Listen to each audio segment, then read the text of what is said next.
Magandang araw Pilipinas at magandang araw sa lahat ng aking mga kababayan, kahit saang sulok ng mundo kayo naroon guys. Mabuhay ang bansang Pilipinas. Yan po, nandito ako ngayon sa Eton Centris dito sa Quezon Avenue, Quezon City, Philippines para i-share po sa inyo itong Christmas decoration po nila dito. Itong tinatawag nilang ginto. Ginto po yan guys.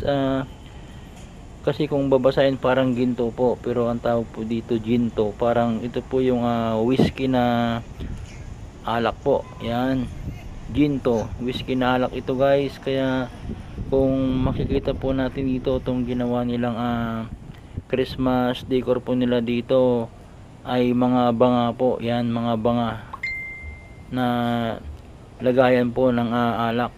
Yan po yung ginawa nilang Christmas tree decoration po nila. Grabe, kakaiba po ito guys, kasi yung ginawang decoration po dito mga banga ng lagayan ng alak na whiskey.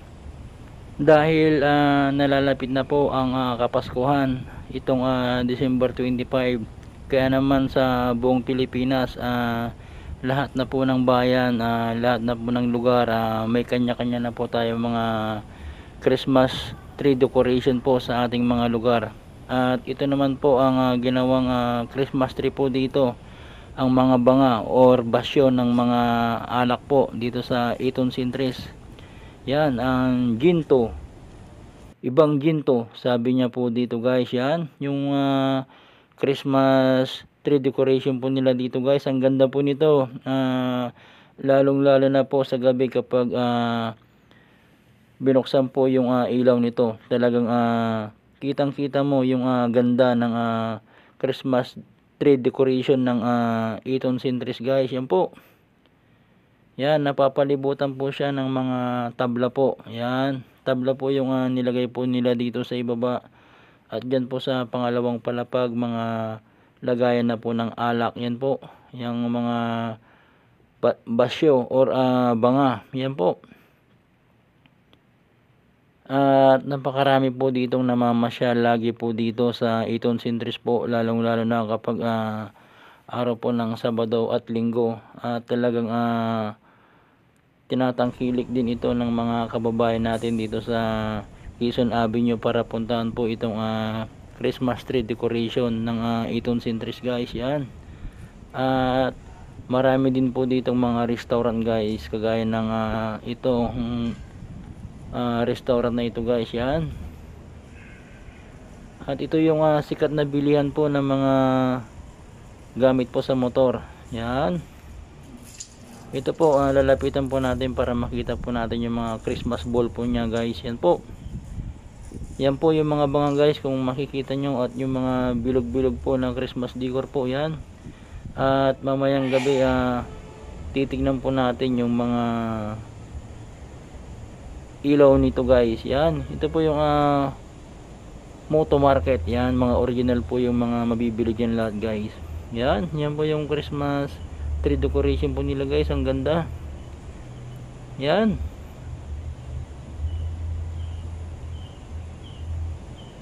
at kung makikita po natin yung parang mushroom po yung mga nasa taas nito guys. Yan, kapag umuulan at pwede pong tumambay dito, hindi po tayo mababasa kasi parang may mushroom po, parang may umbrella na pwede nga nating kubueran. Yan, yung mga namamasyal po dito guys. Yan, at ang dami po ditong kumakain kasi medyo maaga pa po, alas 2 pa ng hapon ito guys. Kaya yan po yung Mai Tai, mga noodles po dito guys, yung nila pang Chinese o Korean, Thailand. Yan po, ito po yung lugar ng Eton Centris guys. Yan, may mga Lawson din dito guys.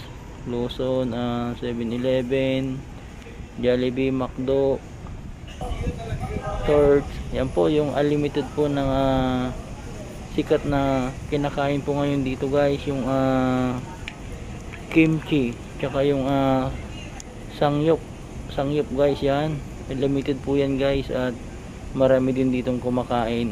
Maya maya marami na po ditong mga namamasyal at kakain na po dito maya maya po dahil alas 3 pa lang po ng hapon. Yan po. Yan po yung isang sikat na vlogger yata ito guys na nandito sa Tialib. Yan siya guys, sikat po yan at talagang dinudumog po siya ng mga tao po dito sa Eton Centris guys. Yan. Lalapitan ko sana para magpa-picture pero nahiya po ako guys. Yan po, ito na po ang pailaw ng gabi, itong Christmas tree decoration ng Eton Centris. Grabe, ang ganda po yung ilaw nito guys pag gabi. Yan po guys, yan. Sana makita nyo rin po ang Christmas tree decoration po ng Eton Centris. Yan, ang ganda po. At sana lahat po ng mga Christmas decoration po ng Pilipinas sana po makita po natin para malaman po natin yung mga iba't ibang decoration po dito sa Pilipinas. Kung paano natin salubungin ang Kapaskuhan at itong New Year 2024. Yan, ganyan po paghahandaan ng mga Pilipino po ang Kapaskuhan dito sa Pilipinas. Yan. At shoutout din po sa lahat po ng mga nasa ibang bansa po yan na hindi po makakauwi ngayong Kapaskuhan. Yan po. Napakagandang magpasko po dito sa Pilipinas. Pero kung yung mga kababayan po natin na nasa ibang bansa po talagang hindi makauwi po, Merry Christmas na lang po sa inyong lahat dyan guys dahil naintindihan namin ang inyong kalagayan dahil sa inyong mga trabaho. Yan po. Ang ganda po itong pailaw nito guys. Yan. Grabe, sobrang nawawaw amazing po ako dito habang nagbibideo po ako ng gabi. Yan po. Alas 6 na po ito guys ng gabi. Yan. At ang dami pong mga bata na po dito na mga nagtatakbuhan, mga naglalaro po. Ganito po dinadagsa ang Eton Centris po. Yan. Grabe, ang dami pong naglalaro dito pag mga ganitong oras na kasi malamig na po. Yan po. At mabuhay po ang bansang Pilipinas at mabuhay ang lahat po ng mga Pilipino. Maraming salamat po sa panonood.